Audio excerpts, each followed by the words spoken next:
हम लोग test series का जो साइंस का टेस्ट हुआ था उसका तीसरा पार्ट आज डिस्कस कर रहे हैं। इसमें 25 क्वेश्चन है, उस पर हम लोग डिस्कस करेंगे। निम्नलिखित में से कौन कौन ध्वनि तरंगों के बहुल परावर्तन के गुण का उपयोग करता है? तो परावर्तन के गुण का कौन उपयोग कर रहा है ध्वनि तरंगों में? तो ध्वनि कैसी है? लॉन्गिट्यूडनल लॉन्गिट्यूडनल वेव्स होती है ना। ध्वनि तरंगे क्या होती हैं? लॉन्गिट्यूडनल वेव्स होती हैं। स्टेथोस्कोप का उपयोग डॉक्टरों द्वारा शरीर के अंदर उत्पन्न ध्वनियों को सुनने के लिए किया जाता है। तो क्या होता है, ये बात सही है कि डॉक्टरों द्वारा जो स्टेथोस्कोप का यूज किया जाता है वो जैसे हमारे हार्ट में आवाज होती है तो उससे क्या होता है, यहाँ पर सुनने का प्रयास किया जाता है। विभिन्न जो लंग्स है, हार्ट है, उनके फंक्शन को चेक किया जाता है इसके माध्यम से। तो ये स्टेटमेंट क्या है? सही है। ध्वनि तरंगों के परावर्तन का प्रयोग इसमें होता है। कंसर्ट हॉल, कॉन्फ्रेंस रूम और सिनेमा हॉल की घुमावदार छतों जो सुनिश्चित करती हैं कि ध्वनि हॉल के सभी हिस्सों तक पहुंचे, इसमें भी क्या होगा? परावर्तन का उपयोग किया जाता है।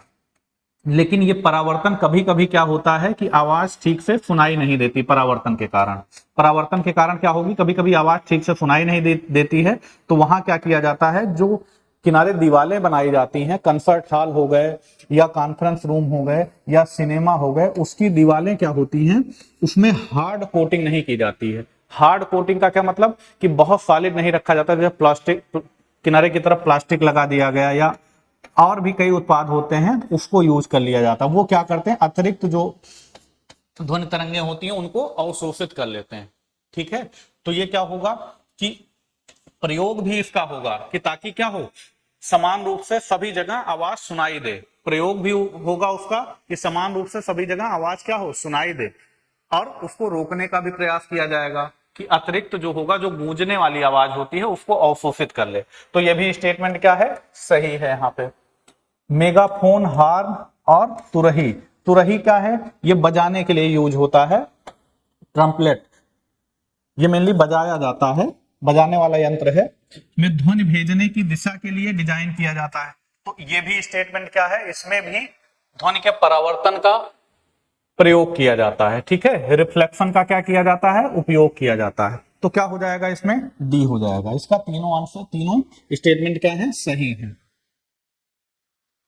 निम्नलिखित जीवों पर विचार कीजिए। बैक्टीरिया, पौधे और जानवर। उपरोक्त में से कौन कौन वायरस के गुणन के लिए मेजबान हो सकता है? तो बैक्टीरिया, हम लोगों ने एक वायरस का नाम सुना है, बैक्टीरियोफेज वायरस। क्या सुना है? बैक्टीरियोफेज। बैक्टीरियोफेज वायरस मतलब ऐसा वायरस जो क्या करे, बैक्टीरिया को खाए या बैक्टीरिया पर क्या करे, अटैक करे। ये वायरस जो होता है क्या करता है, बैक्टीरिया पे अटैक करता है और उस बैक्टीरिया को किल कर देता है। बैक्टीरियोफेज वायरस होता है। तो मतलब बैक्टीरिया पर वायरस क्या करेगा, अटैक करेगा, अटैक करेगा इस पे। फिर पौधों पर आप बहुत सारे प्लांट डिजीज जानते होंगे, जैसे टीएमबी, टोबैको मोजैक वायरस, जो तंबाकू के पौधे पर होने वाला वायरस है, अटैक करता है। या टोबैको मोजैक डिजीज जो काज करता है वो कौन सा वायरस होता है, टोबैको मोजैक वायरस। ऐसे बहुत सारे वायरस होते हैं जो प्लांट पर अटैक करते हैं। जानवर पे भी वायरल अटैक बहुत सारे होते हैं। ठीक है, तो ये सब क्या है, वायरल डिजीज हैं। तो जहां वायरल डिजीज होंगी वहां वायरस क्या करेंगे, मल्टीप्लाई करेंगे। तो क्या हो जाएगा, इन सभी पर अटैक करेंगे वायरस और यहां पे क्या होंगे, मल्टीप्लाई करेंगे। वायरस बने किसके होते हैं, वायरस की स्टडी को क्या कहा जाता है, वायरोलॉजी। और वायरस बने किसके होंगे, तो एक होता है इसमें nucleic acid part, nucleic acid part होगा, और एक होगा प्रोटीन पार्ट। क्या होगा, प्रोटीन पार्ट। तो ये प्रोटीन पार्ट, प्रोटीन और न्यूक्लिक एसिड के मिलकर बने होते हैं। प्रोटीन में क्या होता है, तो या तो डीएनए होगा या आरएनए होगा। अब इसमें DNA double helix DNA, DS DNA और या सिंगल स्ट्रैंड डीएनए, इसमें भी यही होगा। सामान्यतः ये क्या होता है, सिंगल स्टैंडर्ड ही होता है, लेकिन कभी कभी रेयरली ये डबल स्टैंड में देखा जाता है। तो इसको न्यूक्लिक एसिड से बना होगा और प्रोटीन पार्ट होता है। जो वायरस, ऐसे अगर देखेंगे वायरस का डायग्राम थोड़ा सा, तो क्या होगा, ऐसे संरचना होती है। ये जो अंदर क्या होगा, इसका डीएनए होगा, अंदर क्या होगा, इसका डीएनए होगा, बाहर जो होगा वो प्रोटीन का बना होगा। तो मेनली क्या है, प्रोटीन। इस प्रोटीन की यूनिट क्या होती है, तो कहा जाता है कैप्सोमियर। कैप्सोमियर, प्रोटीन की यूनिट क्या होती है, कैप्सोमियर। तो किससे बना हुआ वायरस, न्यूक्लिक एसिड पार्ट है और प्रोटीन पार्ट है। कुछ डीएनए वायरस होते हैं, कुछ आरएनए वायरस होते हैं। तो इसमें क्या हो जाएगा, सी। पाचन के संदर्भ में, डाइजेशन के संदर्भ में क्या कह रहा है, फ्लाइबरी amylase breaks down starch molecule into simple simple sugar. तो क्या होता है, जो माउथ में क्या पाया जाता है, फ्लाइबरी एमाइलेज पाया जाता है। वो क्या करता है, कार्बोहाइड्रेट या स्टार्च का आंशिक रूप से पाचन करता है, पार्शियल डाइजेशन करता है ये माउथ में, किसका, स्टार्च का। स्टार्च का क्या करता है, पाचन करता है। कौन सा एंजाइम है, टाइलिन। टाइलिन या इसी को क्या कहा जाता है, एमाइलेज एंजाइम कहा जाता है। फ्लाइबरी एमाइलेज, फ्लाइबरी एमाइलेज, फ्लाइबरी एमाइलेज या टाइलिन कहा जाता है। ये क्या करता है, स्टार्च का पाचन करता है। जब रोटी आप लंबे समय तक खाते हैं तो क्या होता है, वो मीठी लगने लगती है। तो क्या होगा, उसमें ये स्टार्च क्या हो जाएगा, ब्रेक हो जाएगा। ऐसा नहीं कि पूर्ण पाचन हो जाएगा, छोटे मॉलिक्यूल में क्या होता है, टूट जाता है यहां पर। ठीक है, यहां पे लार में क्या पाया जाता है, और एक टाइलिन, एक लाइसोजाइम पाया जाएगा। लाइसोजाइम जो फूड में बैक्टीरिया होंगे या जो भी जर्म्स होंगे उनको क्या करेगा, ये लाइसोजाइम मार देगा। ये लाइसोजाइम क्या करेगा, उनको मार देगा। तो ये स्टेटमेंट क्या है, सही है। पेट में गैस्ट्रिक ग्रंथियां हाइड्रोक्लोरिक एसिड को प्रोड्यूस करती हैं। पेट में क्या होगा, भोजन क्या होगा, जब माउथ से हमने खाया तो नीचे ओसोफेगस के थ्रू नीचे जाएगा। और पूछा जाता किस मूवमेंट के कारण जाता है, तो पेरिस्टाल्टिक मूवमेंट होता है। पेरिस्टाल्टिक मूवमेंट या क्रमानुकुंचन गति, उसके कारण भोजन क्या होगा, नीचे जाएगा, आमाशय में जाएगा। आमाशय में जो गैस्ट्रिक ग्लैंड्स होती हैं वहां से क्या होगा, HCl सिक्रीट होगा। HCl क्या है, स्ट्रांग एसिड है। HCl क्या है, स्ट्रांग एसिड है। ये स्ट्रांग एसिड क्या करेगा, हमारी जो स्टमच की वाल्व हैं उस पर प्रभाव डाल सकता है। तो इसलिए स्टमच पे अंदर की तरफ क्या होगा, स्टमच में जो अंदर की तरफ क्या होगा, जैसे ऐसे मत बनाए, स्टमच में अंदर की तरफ क्या होगा, यहां पर म्यूकस मेम्ब्रेन पाई जाती है। क्या, कौन सी मेम्ब्रेन पाई जाती है, म्यूकस। म्यूकस मेम्ब्रेन पाई जाएगी जो क्या करेगी, HCl को दीवारों से लगने से रोकेगी। HCl को क्या करेगी, दीवारों पर लगने नहीं देगी, नहीं तो एसिड क्या है, जला देगा। स्ट्रांग एसिड है HCl, तो ये प्रोटेक्ट करती है। तो पेट में क्या होगा, गैस्ट्रिक ग्रंथियां होती हैं जो क्या करेंगी, हाइड्रोक्लोरिक एसिड का सिक्रीशन करेंगी। वहां पेट में किसका पाचन होगा, प्रोटीन का। जो स्टमच है हमारा, इसमें किसका पाचन होगा, प्रोटीन का। यहां पे एक एंजाइम होता है पेप्सिन।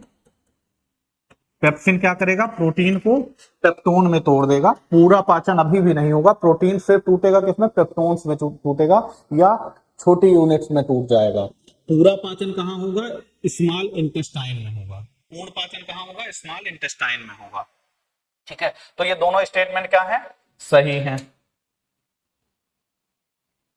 ध्वनि के संदर्भ में निम्नलिखित कथनों पर विचार कीजिए। आवृत्त ध्वनि की पिच का निर्धारण करती है। जो आवृत्ति है, फ्रीक्वेंसी जो है वो साउंड की पिच का निर्धारण करती है। ये स्टेटमेंट क्या है, सही है। फिर कह रहा है loudness of sound depend on the mainly frequency. तो लाउडनेस जो है वो फ्रीक्वेंसी पर निर्भर नहीं करेगी, वो किस पर निर्भर करेगी, लाउडनेस जो है एम्पलीट्यूड पर, आयाम पर निर्भर करती है, आयाम या एम्पलीट्यूड पर, आयाम या एम्पलीट्यूड पर निर्भर करती है। तो पहला स्टेटमेंट क्या हो जाएगा, पहला स्टेटमेंट सही है। दूसरा क्या है, फ्रीक्वेंसी की जगह क्या हो जाएगा, लाउडनेस जो है वो किसके द्वारा निर्धारित हो रही है, वो आयाम के द्वारा निर्धारित हो रही है या एम्पलीट्यूड के द्वारा। तो कथन केवल एक सही हो जाएगा इसमें। सिराएं विभिन्न अंगों से ऑक्सीजन रहित रक्त एकत्रित करती हैं और इन्हें हृदय में वापस लाती हैं। ऑक्सीजन रहित, वेन्स क्या कर रही हैं, ये ऑक्सीजन रहित डीऑक्सीजनेटेड ब्लड जो है वेरियस ऑक्सीजन आर्गन से कैरी कर रही हैं और हार्ट में भेज रही। और हार्ट क्या कर रहा है, उसको हार्ट क्या करता है, उसको पंप करके किसके पास भेजेगा, लंग्स के पास। लंग्स क्या करेगा, उसका ऑक्सीजनेशन करेगा, लंग्स उसमें ऑक्सीजन को पहुंचा देगा और कार्बन डाइऑक्साइड को क्या करेगा, एब्जॉर्ब कर लेगा। धमनियां क्या, तो ये स्टेटमेंट क्या हो जाएगा, सही हो जाएगा। धमनियां क्या कर रही हैं, धमनियां मतलब आर्टरीज, आर्टरीज क्या कर रही हैं, हृदय से ऑक्सीजन युक्त रक्त को शरीर के विभिन्न भागों में ले जाती हैं। अब क्या होगा, ऑक्सीजनेशन, लंग्स क्या करेगा, ऑक्सीजनेशन करेगा। उसके बाद ये जो आर्टरीज होती हैं, जो धमनियां होती हैं, वो क्या करेंगी, पूरे शरीर में ब्लड को पहुंचाने का काम करेंगी। कैसा blood, oxygenated blood, right. Heart में एक पाई जाती है, तो क्या हो जाएगा, निम्नलिखित में से कौन सा गलत है, तो कौन सा गलत है, दोनों नहीं, कोई गलत नहीं है, दोनों सही हैं। एक आप लोगों ने सुना होगा कोरोनरी आर्टरी, कोरोनरी आर्टरी, तो कोरोनरी धमनी क्या होती है, कोरोनरी धमनी, ये क्या करती है, ये हार्ट को सप्लाई करती है, ये हार्ट को ब्लड सप्लाई करती है। जब इसमें क्या होगा, फैट का डिपोजिशन हो जाए या कोलेस्ट्रॉल का डिपोजिशन इसमें हो जाए, तब क्या होगा, ब्लॉकेज शुरू हो जाएगा। तो डॉक्टर क्या कहते हैं कि बाईपास सर्जरी करनी पड़ेगी। ये क्या करेंगे, बाईपास सर्जरी करनी पड़ेगी इसके लिए, ये एक बाईपास बना देते हैं, ठीक है। तो कोरोनरी धमनी क्या करेगी, हार्ट की मसल्स को ब्लड सप्लाई करेगी। The energy release in the body during aerobic process is much higher than the during anaerobic process. मतलब कह रहा है कि वायुवीय श्वसन में, मतलब ऑक्सीजन के प्रेजेंस में जो हो रहा है वो क्या है, एरोबिक है, मतलब वायुवीय प्रक्रिया है। और ऑक्सीजन की एब्सेंस में हो रहा है तो क्या होगा, एनारोबिक प्रोसेस होगा, ठीक है। वायुवीय श्वसन और अवायुवीय श्वसन कहते हैं इसको। तो वायुवीय श्वसन में जो होगा वो क्या होगा, ग्लूकोज क्या हो जाएगा, जो हमारी बॉडी में फूड बनेगा वो क्या होगा, उससे क्या होगा, एनर्जी बनेगी ना, एनर्जी किस फॉर्म में बनेगी, एटीपी के फॉर्म में। ये एनर्जी कहां बनती है, ये किसके प्रेजेंस में, ऑक्सीजन की प्रेजेंस में हो रहा। और ऑक्सीजन की एब्सेंस में ये ग्लूकोज क्या बना लेगा, अगर O2 मान लो ना हो यहां, तब ये क्या बना लेगा, तो ये एल्कोहल बना लेगा। और यहां कुछ मात्रा में हीट प्रोड्यूस होगी, लेकिन ऊर्जा बहुत ज्यादा नहीं बनेगी। लेकिन यहां क्या है, यहां 36 एटीपी बनेगा। ग्लूकोज, जब 1 मोल ग्लूकोज बर्न होगा तो 36 एटीपी बनेगा। कहां बनेगा, माइटोकॉन्ड्रिया में बनेगा। माइटोकॉन्ड्रिया कहां पाया जाता है, कोशिका में। कोशिका का एक कोशिकांग है, उसमें क्या होगा, ऊर्जा बनेगी। उसमें सिट्रिक एसिड साइकिल होती है, जिसे क्रेब्स साइकिल कहा जाता है। उसी प्रक्रिया के दौरान हमारे शरीर में ऊर्जा बनती है और जो कुछ भी हम खाते हैं वो अंतिम रूप से ऑक्सीडाइज वहीं होती है, वहीं पे ऊर्जा बनती है इससे।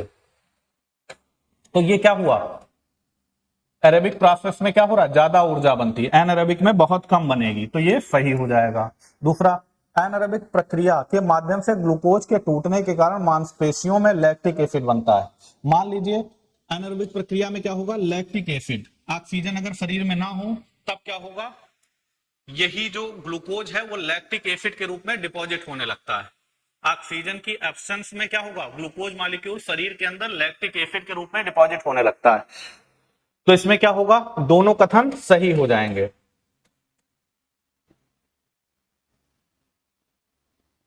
अपघटन की दर, द रेट ऑफ डिकम्पोजिशन के बारे में कुछ स्टेटमेंट दिए गए हैं। अपघटन की दर केवल डिट्राइटस, डिट्राइटस का मतलब अपरद, दो तरह की खाद्य श्रृंखलाएं होती हैं। आप लोगों ने सुना होगा, ग्रेजिंग फूड चेन होता है, डिट्राइटस फूड चेन होता है। तो डिट्राइटस का क्या मतलब होता है, मृत सड़े गले पदार्थों से इसका मतलब है।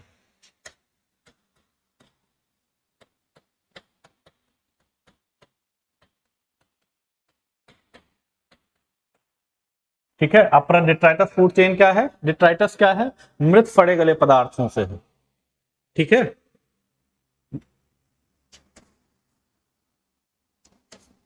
Dead and decaying organic matter, इसको क्या कहेंगे, dead and decaying organic matter, dead and decaying organic matter. अपघटन की दर केवल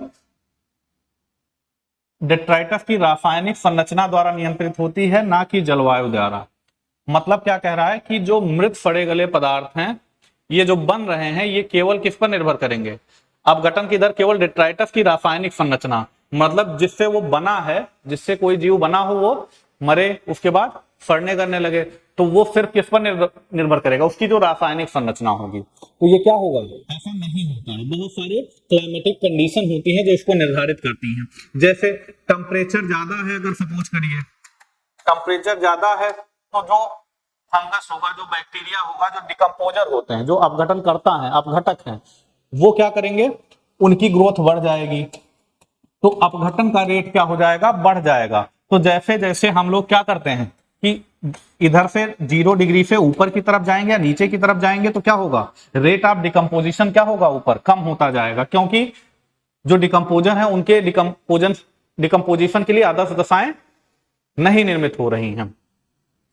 तो इसमें क्या हो जाएगा, ये स्टेटमेंट क्या हो गया, कह रहा ना कि जलवायु कारकों द्वारा, यहां क्या है, जलवायु कारक इसको निर्धारित करते हैं।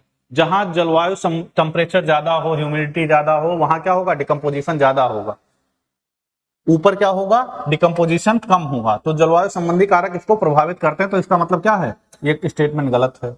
गर्म और आर्द्र वातावरण में अपघटन की दर धीमी हो जाती है। अपघटन की दर धीमी नहीं हो जाती है, तीव्र हो जाएगी। अपघटन की दर क्या है, गर्म और आर्द्र वातावरण में क्या होगा, अपघटन की दर क्या होगी, तीव्र हो जाएगी। तो ये स्टेटमेंट क्या हुआ, गलत हो गया। तीसरा देखिए, यदि डेट्राइटस लिग्निन और काइटिन, चिटिन लिखा है इसको काइटिन, लिग्निन और काइटिन से समृद्ध है तो अपघटन की दर धीमी हो जाती है। ये देखो, ये दोनों क्या है, जटिल ऑर्गेनिक मॉलिक्यूल हैं। जो काइटिन होता है इसमें क्या होगा, कार्बोहाइड्रेट, कार्बोहाइड्रेट के साथ क्या पाया जाएगा, प्रोटीन, कार्बोहाइड्रेट के साथ क्या पाया जाएगा, प्रोटीन पाया जाएगा। किसमें, काइटिन में। ये कॉम्प्लेक्स ऑर्गेनिक मॉलिक्यूल्स होते हैं जो कुछ जीवों में पाए जाते हैं, ठीक है। तो इनका अपघटन क्या है, बहुत धीमा होता है। और जो लिग्निन होता है, तो लिग्निन क्या है, लिग्निन जो सेलुलोज, जो प्लांट सेल है उसकी सेल वॉल किससे बनी होती है, सेलुलोज से ना। तो ये सेलुलोज में मेनली पाया जाता है। ये क्या होगा, सेलुलोज में पाया जाएगा। सेलुलोज में अगर ये पाया जाएगा लिग्निन, इसका जो केमिकल नेचर है क्या है, कॉम्प्लेक्स है। ये भी क्या है, कॉम्प्लेक्स है। तो इन सब का विघटन आसानी से नहीं हो पाएगा, इनका अपघटन क्या होगा, धीमा हो जाएगा। तो केवल क्या है, यही स्टेटमेंट सही है। तो यानी केवल तीन डी में। पहाड़ी घाटी में गोली की आवाज अलग अलग दिशा में बार बार सुनाई देती है। घाटी है तो क्या होगा, आवाज इधर टकराएगी, कभी इधर जाएगी, तो क्या होगा, इको होगा।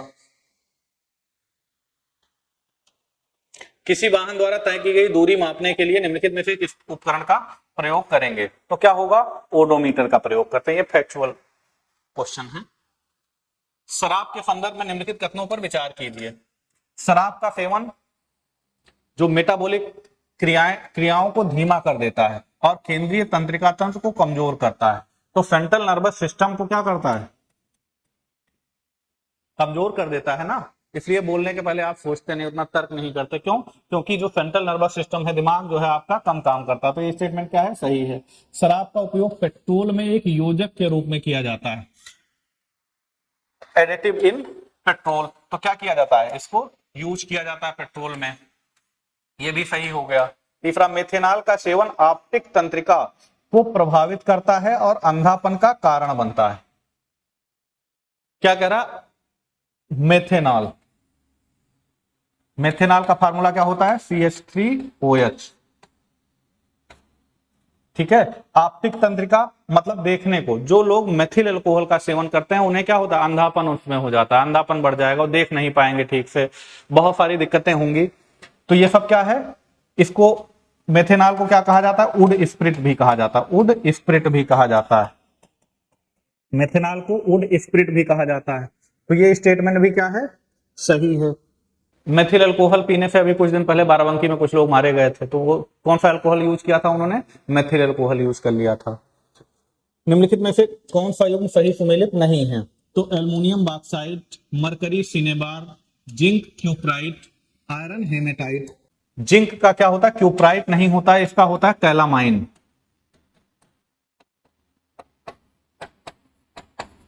इसका क्या होता है, कैलामाइन।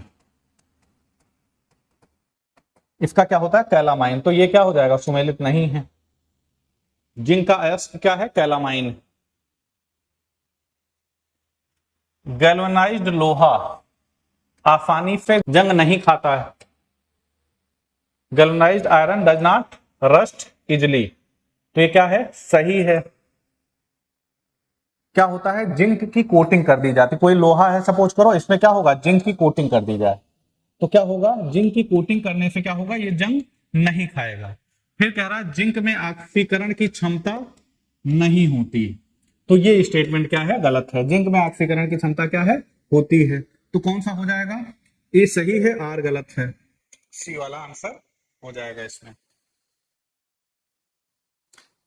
निम्नलिखित में से कौन सी धातु अमलगम नहीं बनाती। अमलगम क्या होता है, पारा के साथ कोई भी धातु क्या करे, जब मिश्र धातु बना ले तो क्या होगा, अमलगम हो जाएगा। पारा क्या है, एक मेटल है, धातु है। पारा क्या है, एक धातु है जो लिक्विड फॉर्म में पाई जाती है। ये अमलगम बनाएगी। तो ये लोहे के साथ क्या करती है, अमलगम नहीं बनाएगी। ये क्या है, लोहे के साथ अमलगम नहीं बनाएगी। जर्मन सिल्वर में निकिल कॉपर, देखो जर्मन सिल्वर में क्या होगा, दिखा जर्मन सिल्वर, तो जर्मन सिल्वर में क्या होगा, सिल्वर नहीं होता है। ध्यान देना, जर्मन सिल्वर में सिल्वर नहीं होता है, ये भ्रम है। तो निकिल होगा, इसमें कॉपर होगा, जिंक होगा, ये सभी होंगे।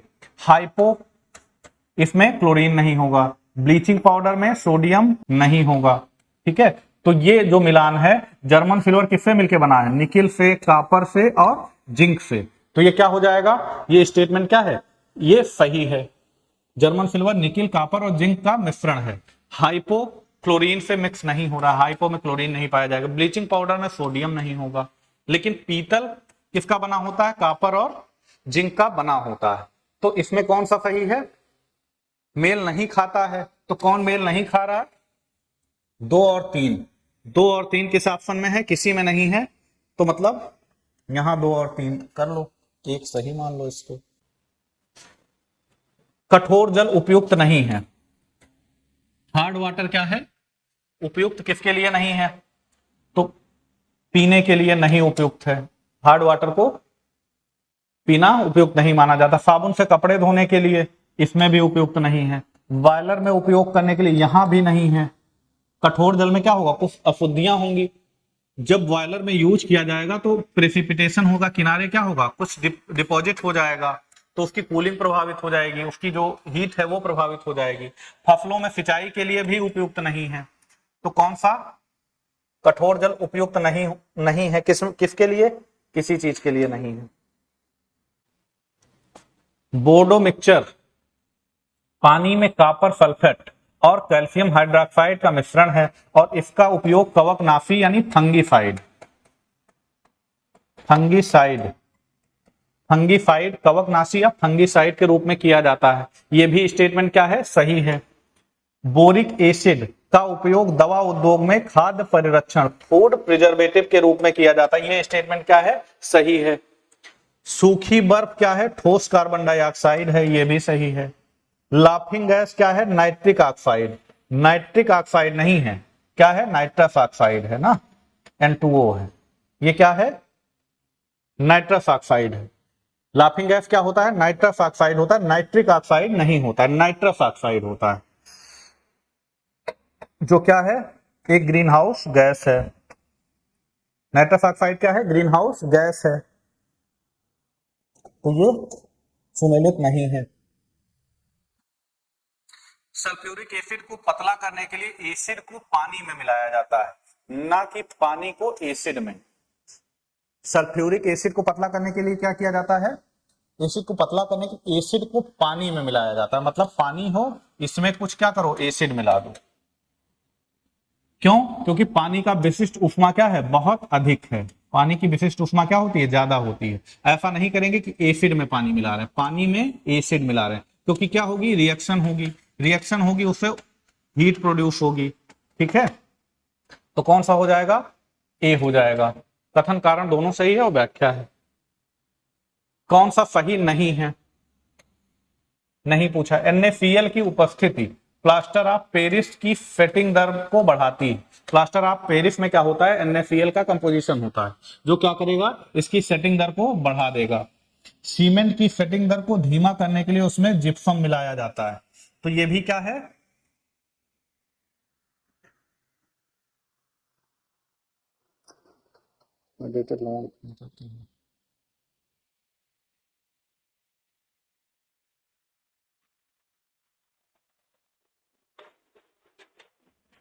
ठीक है, इसमें ये सही है। ठीक है, जिप्सम मिलाया जाता है इसमें। सभी क्षारीय मृदा धातुएं हाइड्रेटेड लवण उत्पन्न करती हैं। ये भी स्टेटमेंट क्या है, सही है। फिर लिखा है बेरियम और स्ट्रांसियम प्रकृति में मुक्त रूप में पाए जाते हैं। तो ये मुक्त रूप में नहीं पाए जाते हैं। ये क्या है, मुक्त रूप में नहीं पाए जाते हैं। तो क्या हो जाएगा इसका, ये गलत हो जाएगा, डी।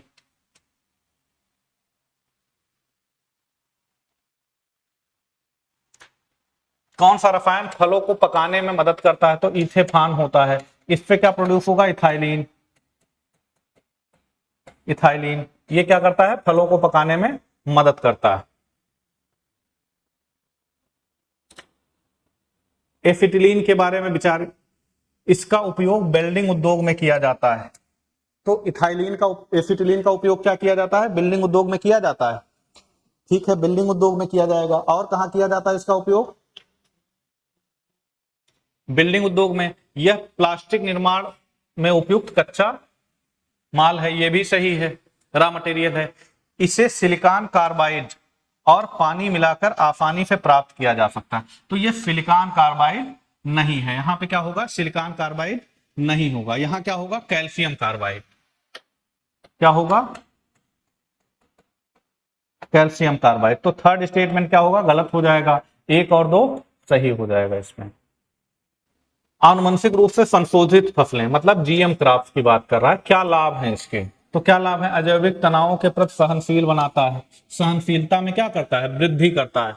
टॉलरेंस एबायोटिक स्ट्रेस, जैसे मान लीजिए सैलिनिटी बढ़ गई, तो ऐसे प्लांट विकसित किए जा सकते हैं जो क्या करेंगे, सैलिनिटी ज्यादा होने पर भी आसानी से ग्रो करेंगे। अगर मान लो साल्ट है या अन्य कोई अशुद्धि है, सॉयल में दिक्कत है तब भी, या टेम्परेचर है प्रभावित कर रहा है, तो अजैविक कारक में टेम्परेचर भी आएगा ना, तो उस टेम्परेचर ज्यादा है फिर भी हम क्या कर सकते हैं, वहां कई फसलें उगा सकते हैं। ये कैसे किया जा सकता है, तो जीएम फसलों के, जीएम मतलब जेनेटिकली मॉडिफाइड, जीन में चेंज करके ऐसा किया जा सकता है। रासायनिक कीटनाशकों पर कम निर्भरता। सोचो, इंसेक्टिसाइडल जो प्रोटीन है, जो बैक्टीरियम थ्रेंगेंसिस बना रहा है, जो बीटी कॉटन में जो यूज होता है, उसको क्या कर सकते हैं, इंट्रोड्यूस करा सकते हैं। तो जो केमिकल फर्टिलाइजर या हम केमिकल इंसेक्टिसाइड यूज कर रहे हैं,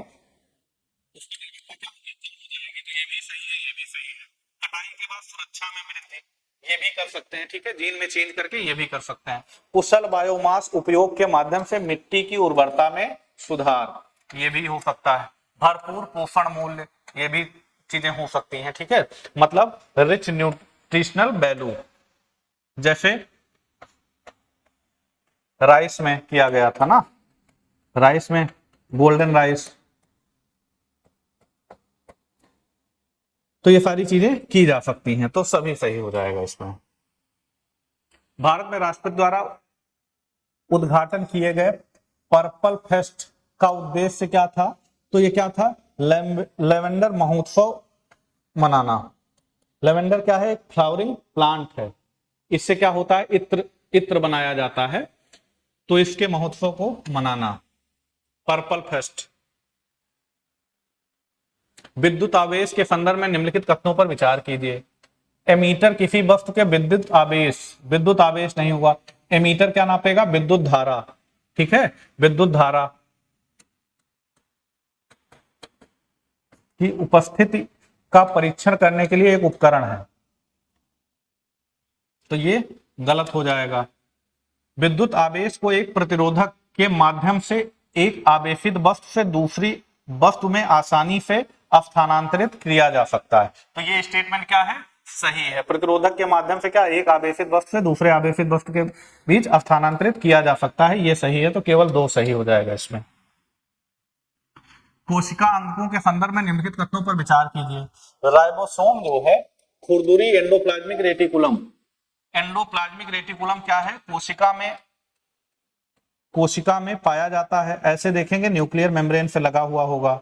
ये डबल मेम्ब्रेनस स्ट्रक्चर होता है, डबल मेम्ब्रेनस स्ट्रक्चर होता है। किससे लगा होगा, ये न्यूक्लियस से लगा होगा, ईआर।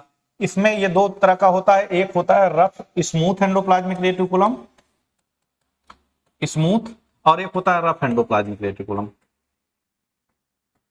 Rough endoplasmic reticulum. इस रफ में क्या होता है, राइबोसोम लगे होते हैं। रफ पे क्या होता है, राइबोसोम, रफ पे क्या होगा, राइबोसोम लगे होंगे। और इस एंडोप्लाज्मिक रेटिकुलम 2 तरह का होगा, कुछ रफ एंडोप्लाज्मिक रेटिकुलम होगा जिसपे राइबोसोम लगे होंगे, कुछ स्मूथ एंडोप्लाज्मिक रेटिकुलम होगा। राइबोसोम को क्या कहा जाता है, साइट ऑफ प्रोटीन सिंथेसिस, प्रकाश संश्लेषण की साइट कहा जाता है किसको, राइबोसोम को। तो राइबोसोम जो रफ एंडोप्लाज्मिक रेटिकुलम होगा उस पर राइबोसोम लगे होंगे। सतह और प्रोटीन, अब क्या करा, राइबोसोम खुरदुरी एंडोप्लाज्मिक रेटिकुलम की सतह से जुड़े होते हैं और प्रोटीन संश्लेषण के स्थल होते हैं। तो स्टेटमेंट क्या है, सही है। ठीक है, स्टेटमेंट क्या है, सही है। राइबोसोम क्या है, साइट ऑफ प्रोटीन सिंथेसिस है। और कहां लगे होते हैं, एंडोप्लाज्मिक रेटिकुलम से लगे होते हैं। और किसमें, रफ पे, जो खुरदुरी सतह होती है। खुरदुरा इसीलिए होता है क्योंकि एंडोप्लाज्मिक रेटिकुलम क्या है, उससे लगे हुए हैं। तीसरा है, लाइसोसोम कोशिका के लिए अपशिष्ट निपटान की प्रणाली के रूप में कार्य करता है। यहां राइबोसोम था, यहां लाइसोसोम है, दोनों में बेसिक अंतर है। यहां क्या है, लाइसोसोम एनिमल सेल में पाया जाएगा, ये दोनों में पाया जाएगा, और जो लाइसोसोम होगा वो एनिमल सेल में पाया जाएगा। इसको क्या कहा जाएगा, सुसाइडल बैग, इसको क्या कहा जाता है, सुसाइडल बैग या आत्महत्या की थैली कहा जाता है।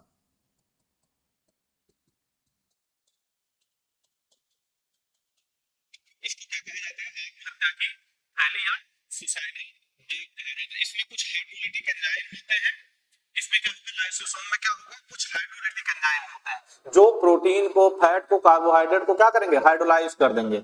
ये हाइड्रोलाइज कर देते हैं। तो लाइसोसोम कोशिका के लिए अपशिष्ट निपटान की प्रणाली के रूप में काम करता है। सपोज करो बॉडी पे कोई अटैक हो रहा है अगर, तो ये क्या होगा, मान लो कोई अटैक हो रहा, तो ऐसे इसकी जो मेम्ब्रेन है अंदर की तरफ आएगी और ये बॉडी में इसको मिला लेगा फिर अपने, और उसको, इसमें हाइड्रोलिटिक एंजाइम होते हैं, हाइड्रोलाइज कर देगा, उसके बाद बॉडी से रिमूव कर देगा। जो रेजिडुअल बॉडी बच रही है उसको बॉडी से क्या करेगा, रिमूव कर देगा। एक टर्म के रूप में आपने सुना होगा फैगोसाइटोसिस, फैगोसाइटोसिस। तो ये यही प्रोसेस होती है, फैगोसाइटोसिस। एक होता है पिनोसाइटोसिस, जब कोई पदार्थ जो शरीर में अटैक कर रहा है सॉलिड है तो उसको कहेंगे फैगोसाइटोसिस, और ये जो बॉडी बनेगी उसको कहेंगे फैगोसोम। और अगर लिक्विड पार्ट होगा तो पिनोसाइटोसिस कहते हैं। ठीक है, तो ये स्टेटमेंट क्या हुआ, ये स्टेटमेंट सही हो गया। ये भी, माइटोकांड्रिया को कोशिका का पावर हाउस कहा जाता है। हमने क्या बताया, ग्लूकोज जो है अंतिम रूप से कोशिका के पास जाएगा, और वहां कहां जाएगा, माइटोकांड्रिया में। वहीं सिट्रिक एसिड साइकिल होती है, क्रेब्स साइकिल होती है, उसी में क्या होता है, जो भी पदार्थ आपने यूज किया है उसका अंतिम रूप से ऑक्सीडेशन होता है, उससे हमें ऊर्जा मिलती है। तो इसमें कौन सा हो जाएगा, इसमें सभी कथन सही हैं। पादप कोशिका के संदर्भ में सही कथन, पादप कोशिका में प्लाज्मा झिल्ली और कोशिका भित्ति दोनों होती। प्लांट सेल में क्या होगा, प्लाज्मा मेम्ब्रेन और सेल वॉल, प्लाज्मा मेम्ब्रेन और सेल वॉल क्या होगा, दोनों होंगी। कहां पे, प्लांट सेल में। लेकिन एनिमल सेल में क्या होगा, सेल वॉल एब्सेंट होता है। एनिमल सेल की बाहरी लेयर जो होती है वो क्या है, प्लाज्मा मेम्ब्रेन है। एनिमल सेल में जो बाहरी लेयर है क्या है, प्लाज्मा मेम्ब्रेन। प्लाज्मा मेम्ब्रेन किसकी बनी होती है, प्रोटीन की प्लस लिपिड की। लिपिड किस रूप में होता है, फास्फोलिपिड के रूप में होता है। लिपिड किस रूप में होगा, फास्फोलिपिड के रूप में होगा। लिपिड किस रूप में होगा, फास्फोलिपिड के रूप में होगा प्लाज्मा मेम्ब्रेन। सेल वॉल किसकी बनी होगी, सेलुलोज की। सेल वॉल किसकी बनी होगी, सेलुलोज की बनी होगी। जो आउटर मोस्ट कवरिंग होती है किसकी, प्लांट सेल की, और एनिमल की क्या होती है, प्लाज्मा मेम्ब्रेन या प्लाज्मा झिल्ली। तो प्लांट सेल है both plasma membrane and cell wall, तो ये स्टेटमेंट क्या है, सही है। The cell wall is located inside the plasma membrane, क्या करा, सेल वॉल इज लोकेटेड, बाहरी कवरिंग क्या होगी, सेल वॉल होगी, ये सेल वॉल है और इसके अंदर प्लाज्मा मेम्ब्रेन पाई जाएगी। तो बाहरी क्या करा, the cell wall is located inside the plasma membrane, cell wall कहां, प्लाज्मा मेम्ब्रेन के अंदर नहीं पाया जा रहा, उल्टा लिखा है, तो ये गलत हो जाएगा। क्या हो जाएगा इसमें, केवल एक सही हो जाएगा। Thank you.